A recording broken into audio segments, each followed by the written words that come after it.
لو بدأت برمجة النهاردة هتكون فين بعد سنة؟ مش هقولك بقى جوجل ولا مايكروسوفت ولا فيسبوك، هتفضل زي ما انت لو ما عملتش السبع حاجات دول. أول حاجة محتاج تتأسس في البرمجة صح.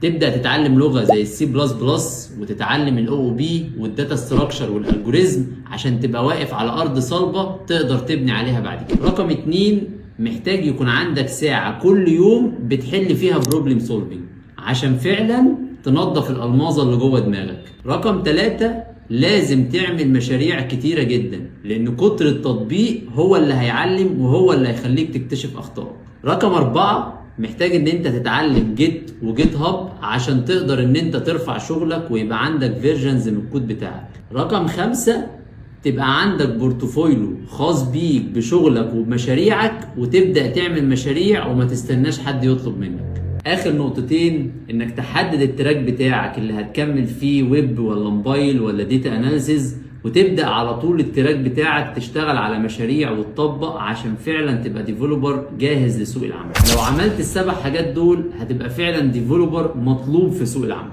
ابدأ دلوقتي وشوف هتبقى فين بعد سنة.